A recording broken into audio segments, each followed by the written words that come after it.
banks of the Yamuna near the Kalindi Kunj area in the national capital, and as you can see, devotees are celebrating a festival of Chhat Puja over here. But in a background which appears extremely unhealthy and unhygienic, a devotee over there, as you can see, is taking a dip into the Yamuna, surrounded by toxic foam on the banks of Yamuna. And as you can see, this entire bank of Yamuna is covered in froth, which appears frothy but is absolute toxic foam, and so toxic it is extremely harmful for the human body. But here there are devotees, and I am going to ask this devotee here, आप छठ पूजा मना रहे हैं, आप पानी के अंदर अभी आपने डुबकी लगाया है, क्या आपको थोड़ा डर नहीं लगता इसको, क्योंकि ये हानिकारक है? नहीं डर लगता।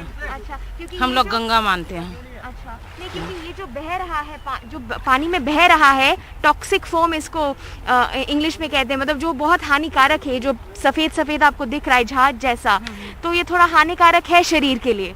नहीं, हम लोग के नहीं होता, भगवान के नाम से नहीं होता। अच्छा, तो आप कहाँ से आए हैं? हम लोग तो बिहार से हैं, मगर रहते हैं एम्स में। अच्छा, तो हर साल यही आते हैं? हाँ, हर साल मनाते हैं। There is an air emergency in the national capital. We are in the severe category.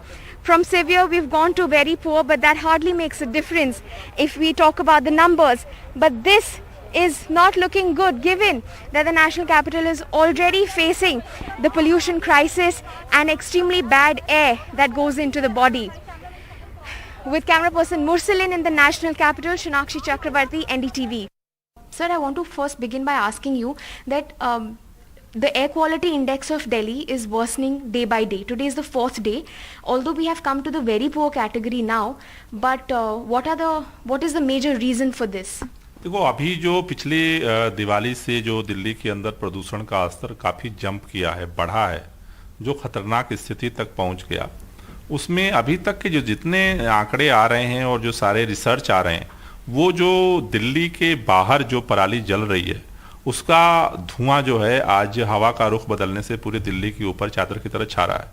इसलिए हमने केंद्रीय पर्यावरण मंत्री से ये डिमांड की है कि इस समय एक इमरजेंसी मीटिंग बुलाने की ज़रूरत है, जिससे हम इमरजेंसी मेथड के द्वारा जितना कम हो सकता है पराली जलाने की घटनाओं को उसे कम कर सकें। पंजाब से सबसे ज़्यादा पराली जलने की घटनाएं आ रही हैं, उसके बाद हरियाणा और उत्तर प्रदेश, इन 3 जगहों पर मेजर, राजस्थान में कुछ जगहों पर जो नासा के चित्र से रिपोर्ट आ रही है, आंकड़े आ रहे हैं, उसमें कुछ जगहों पर राजस्थान में है, लेकिन सबसे ज़्यादा मेजर जो पराली जलने की घटना है वो पंजाब से आ रही है। जमुना के अंदर जिस झाग की आप बात कर रहे हो, 3-4 दिन पहले जमुना में जो पानी आता है वो दिल्ली से नहीं आता, हरियाणा से आता है। हरियाणा से जहरीला पानी छोड़ा गया, जहाँ भाजपा की सरकार है, और पूरा पानी की हालत आप देख के आ रहे हो। और छठ घाट पे जो लोग घूम के बाइट दे रहे हैं वो भाजपा के सांसद हैं। जमुना के अंदर जो उसके सफाई का काम है वो उस पर काम हो रहा है।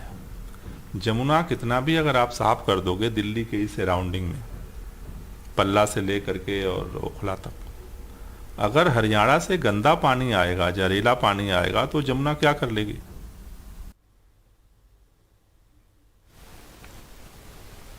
दीदी देखो, वो छठ करने के लिए इसमें डुबकी लगा रही है। अभी मैंने बात किया तो कहती हमारे लिए तो यही गंगा है, यही यमुना है, सब हमारे लिए आस्था है। लेकिन क्या उससे न्याय हुआ? पहली बार जब बने थे अरविंद केजरीवाल तभी बोला है, और लगभग हर चैनल को बोला है कि हम अभी आए हैं, लेकिन 5 साल दीजिए, जमुना में हम सबके साथ खुद डुबकी लगाएंगे। आइए डुबकी लगाइए ना अरविंद केजरीवाल।